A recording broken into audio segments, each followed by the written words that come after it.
হামাম trekking শুরু করলাম মাত্রই। হামাম শব্দটা অনেকে মনে করে যে হাম্মাম মানে গোসল, সেখান থেকে তার উৎপত্তি। এখানে এসে সবাই গোসল করে বলে। সম্পূর্ণ হামাম ট্রেলটি কিভাবে আপনারা সম্পূর্ণ করবেন শ্রীমঙ্গল থেকে সে সম্পর্কে ভিডিওতে জানিয়ে দিব। শ্রীমঙ্গলে নেমে লাল গাড়ির এমন জিপ দেখতে পাবেন আপনারা। হামহাম যাওয়ার জন্য ভাড়া পড়বে 2200 থেকে 2500 টাকার মধ্যে, কিন্তু আজ শুক্রবার বলে আমাদেরকে 4000 টাকা ভাড়া গুনতে হচ্ছে। এক্ষেত্রে আপনারা যদি আগে কথা বলে আসতে পারেন তাহলে 2500 টাকার মধ্যেই গাড়ি পেয়ে যাবেন ইনশাল্লাহ। ডিসক্রিপশন বক্সে আমি নাম্বার দিয়ে রাখবো। যাত্রাপথে পাড়ি দেব লাওয়াছড়ার বনাঞ্চলের মধ্যে দিয়ে পার হয়ে নূরজাহান চা বাগান। বর্তমানে আমরা নূরজাহান টি স্টেট পার করতেছি। হামহাম ট্রেকিং এর জন্য আমরা আগে থেকেই একটি গাইড ঠিক করে রেখেছি।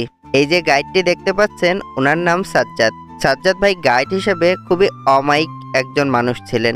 আমাদেরকে পরিপূর্ণভাবে গাইড করেছেন তিনি। ডিসক্রিপশন বক্সে তার নাম্বারটি আমি দিয়ে রাখবো।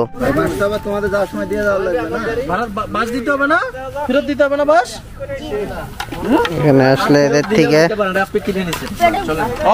10 টাকা করে ওদের কাছ থেকে নিতে পারেন।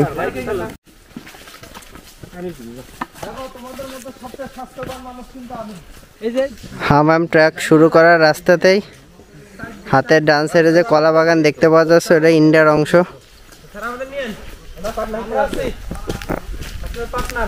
হ্যাঁ, হামাম ট্রেকিং এর প্রথম দিকেই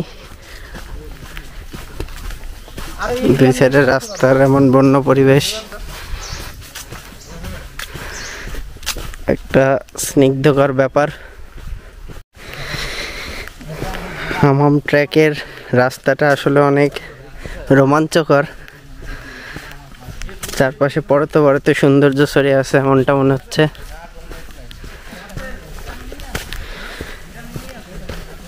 আমাদের টিমমেটরা সবাই সামনে এগিয়ে যাচ্ছে।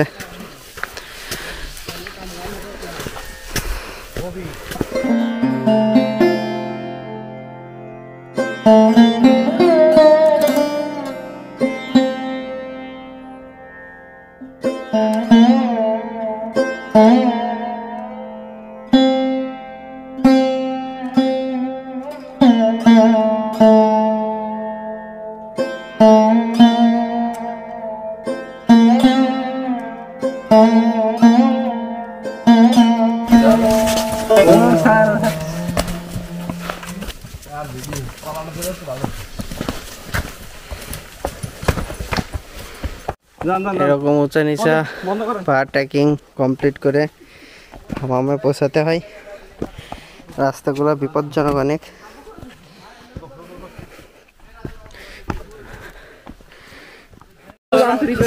অনেক প্রেসার, ঠিক আছে। সর্বোপরি অনেক ধন্যবাদ, এটা অনেক খারাপ। আমাদের শুভকে অনেক ধন্যবাদ যে এত সুন্দর একটা আয়োজন করার জন্য। হামামের এই ট্রেকিং রাস্তা অনেকটা দুর্গম,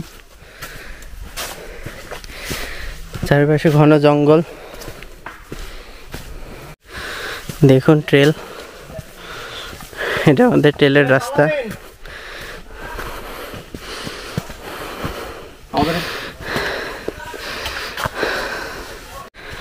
হামামের এই ট্রেল অনেকটা, যারা ক্রিস্তং রুংরাং সামিট করেন বান্দরবানের আলীকদমের, সেটার সাথে অনেকটা মিল খুঁজে পাবেন। পুরা জঙ্গল ট্রেলের মতো। দেখুন এখন কয়েকশো ফুট উপরে উঠতেছি। আমাদের এবার ট্যুরে আরেক সদস্য শুভ ভাই গুটি গুটি পায়ে সে নিচের দিকে এগিয়ে আসছে, আর সবার পিছনে পড়ে গেছে ইয়াসিন ভাই। কত দূর এখান থেকে? এখনো দূর আছে ভাই। ইয়াসিন ভাই নেমে আসতেছে। এইটুকু আসার পরে ভাই আপনার অনুভূতি কি? আলহামদুলিল্লাহ, যেতে হবে বহুদূর ইনশাল্লাহ। ইনশাল্লাহ।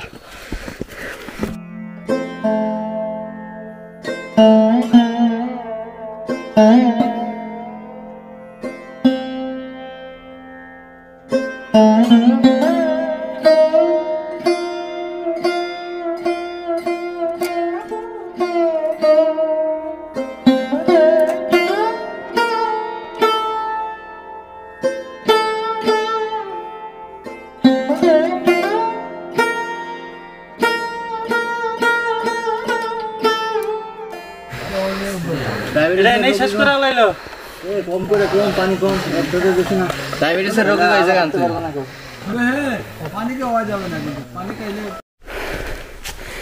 হামাম যাওয়ার ট্রেকিংয়ে এমন বাঁশবাগান, চারপাশে ঘন বাঁশবাগান। আমাদের 8 জনের টিম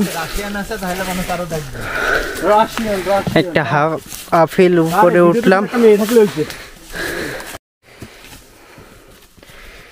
এইসব গাছগুলা অনেক হাম্মাম ট্রেকিং অভিযাত্রীদের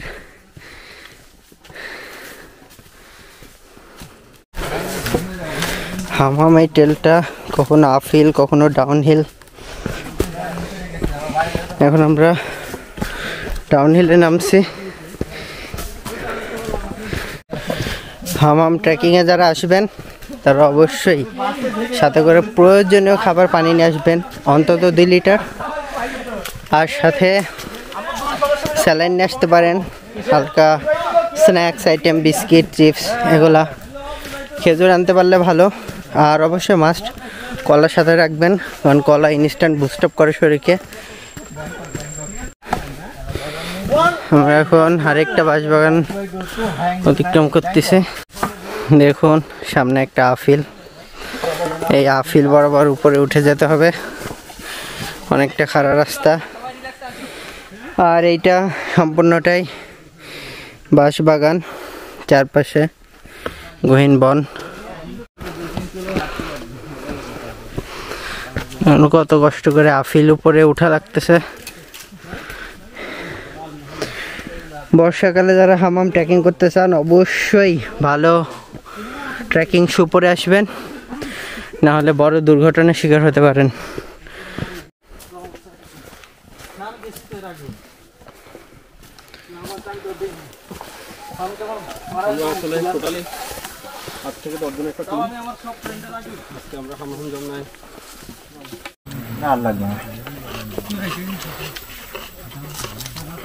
এত পুষ্টিকর খাবার থাকতে আমরা ভয় পাচ্ছি না।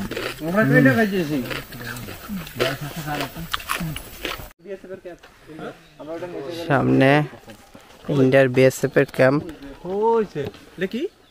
BSF camp. এই জায়গাটা এসে আমার বান্দরবনের দেবতা পাহাড়ের কথা মনে পড়ে যাচ্ছে। দেবতা পাহাড়ের নামার রুটটা কিন্তু ঠিক এরকমই, কয়েকশো ফুট নিচে নেমে গেছে। এখানেও তেমনটা। বর্ষাকালে কিন্তু এইসব জায়গাগুলো অনেক রিস্ক। আপনি যদি ট্রাভেল করে থাকেন আর ট্রেকিং হাইকিং না করেন তাহলে সেই ট্রাভেলের কোনো মূল্যই নেই আমার কাছে মনে হয়। কেননা ট্রাভেলের আসল মজাই হচ্ছে ট্রেকিং, হাইকিং এগুলা। আপনি গাড়িতে করে গেলেন, সুন্দর রিসোর্টে থাকলেন, রিসোর্ট থেকে প্রকৃতি দেখলেন, ওইটাকে ঘোরা বলে না। আমার কাছে ঘোরা বলতে বোঝায় চারপাশে এরকম ট্রেকিং করাকে। ঝর্ণাতে পানি কেমন আছে ভাই? আছে আলহামদুলিল্লাহ, মোটামুটি আপনি গোসল কইরা যতটুকু লাগবে ততটুকু পানি আছে।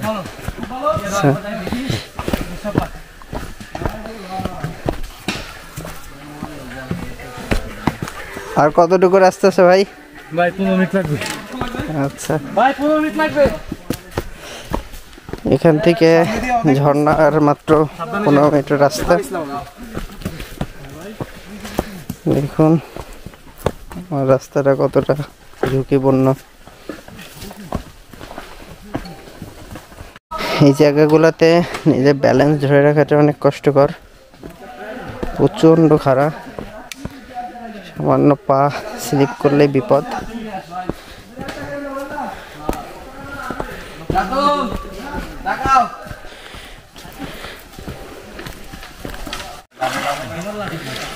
এখন পাহাড় নামলাম, ঝিরিপথ শুরু হলো। পাহাড়ি এই ঝিরিপথ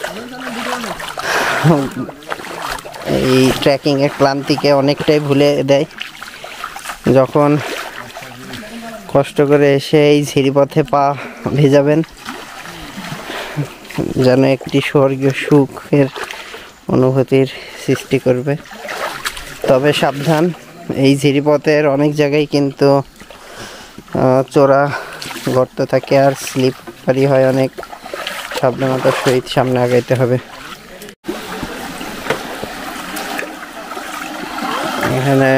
পাথর আছে বড় বড়।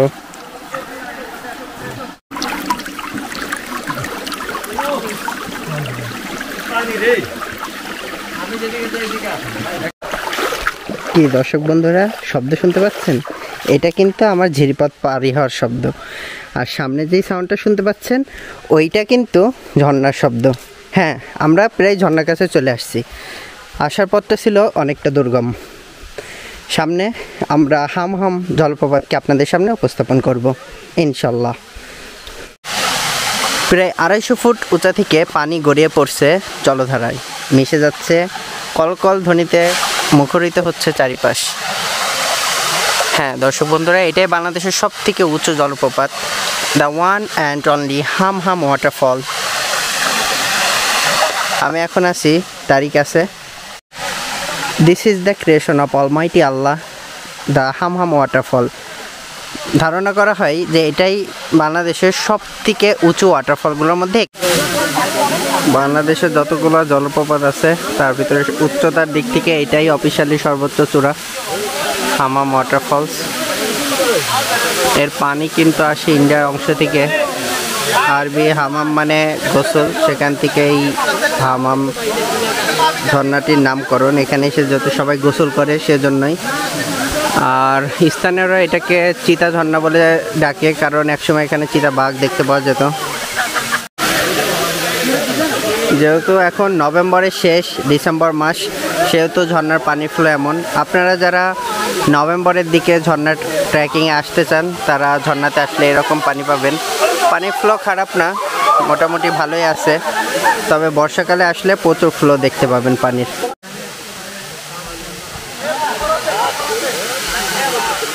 আমাদের এক টিম মেম্বার সাঁতার কেটে ঝর্ণার পাশে যাচ্ছে।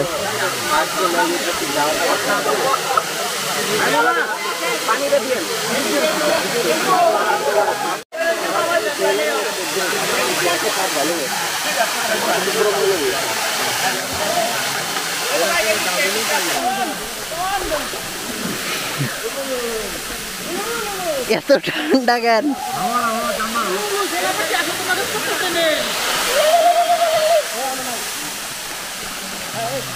আমি এখন আছি বাংলাদেশের সবথেকে উঁচু জলপ্রপাত হাম্মামে। কি বলবো, এখানকার পানি এতটাই ঠান্ডা যে আমার হার্টবিট হচ্ছে কমে যাচ্ছে। আমার পিছনে হচ্ছে ঝর্ণা।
শেষ বিকেলের অস্ত্রের সাথে আমরা এখন যাচ্ছি বীরশ্রেষ্ঠ হামিদুর রহমানের মনুমেন্ট দেখতে। 1971 সালের ঠিক এই জায়গাটিতেই তিনি শহীদ হয়েছিলেন। কোন জায়গায় তিনি শহীদ হয়েছিলেন সেই জায়গাটি দেখতেই আমরা ধলই চা বাগান পার হয়ে বর্তমানে এগিয়ে যাচ্ছি হামিদুর রহমানের স্মৃতিস্তম্ভর দিকে।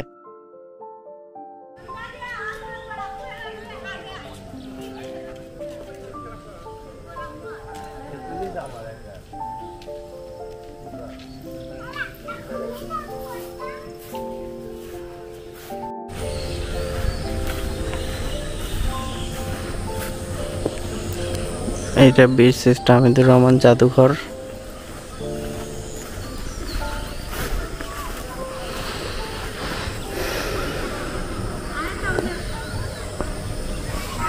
একটা মনুমেন্ট তৈরি করে রাখা আছে এখানে বীর শ্রেষ্ঠ হামিদুর রহমানের স্মৃতি স্মরণে। আপনারা যারা মৌলভীবাজার ঘুরতে আসেন অথবা শ্রীমঙ্গল, তারা কমলগঞ্জের এই জায়গাটিতে এসে ঘুরে যেতে পারেন। বীরশ্রেষ্ঠ সিপাহী হামিদুর রহমানের জাদুঘর। আমরা শেষ সময় আসছি বলে এটা এখন ক্লোজ।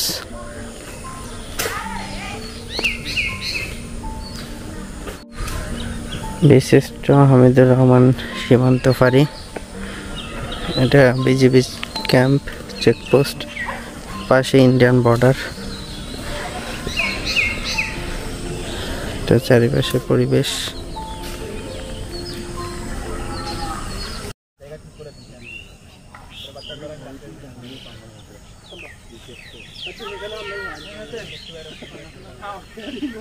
আমবাসা গ্রাম থেকে মুক্তিযুদ্ধ সভাসীদেরকে নিয়ে এই প্লেগের এখানে অবস্থান নেন।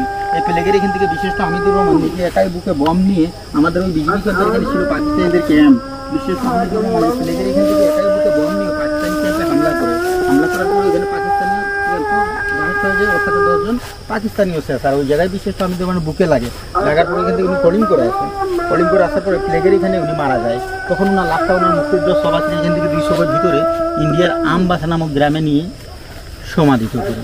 আসসালামু আলাইকুম। ইন্ডিয়ান ফ্ল্যাগের এখানেই বীরশ্রেষ্ঠ হামিদুর রহমান নিহত হয়েছিলেন মুক্তিযুদ্ধ চলাকালীন। বর্তমানে এই বিজিবি ক্যাম্পটি ছিল পাকিস্তান ক্যান্টনমেন্টের আন্ডারে। 150 গজ দূরে বেড়া দিতে হবে। কারণ কথা হচ্ছে আমাদের তো কিছু ওই ভারতের ভিতরেও কিছু কিছু ছোট ছোট গ্রাম আছে যেগুলো আমাদের এরকম ছিটমহল আছে না, আমাদের এখানে নাই, এই সাইডে নাই।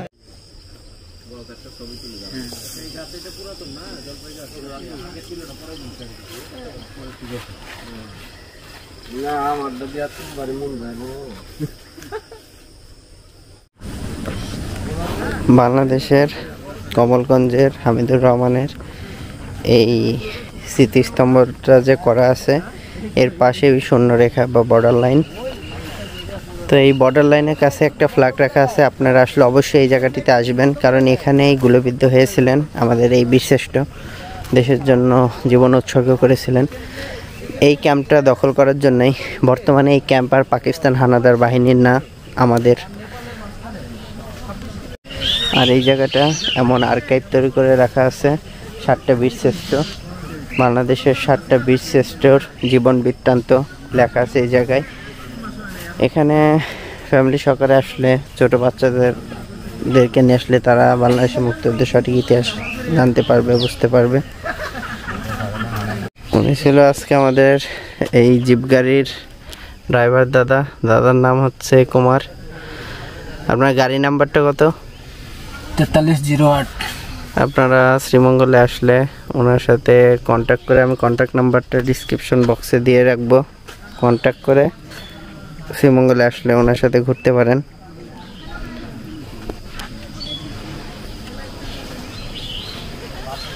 কতজন বসা যাবে টোটালি? 10 জন। আমরা 8 জন আসছি, কিন্তু টোটালি 10 জন বসা যাবে এই জিপ গাড়িটাতে। শ্রীমঙ্গলের লন্ডন রেস্টুরেন্ট থেকে হাঁসের মাংস, খাসির মাংস এবং হরেক রকমের ভর্তা দিয়ে আমরা খেয়েছি। জনপ্রতি বিল এসেছে মাত্র 310 টাকা করে। আর সবার শেষে ছিল খাঁটি গরুর দুধের 1 কাপ গরম চা।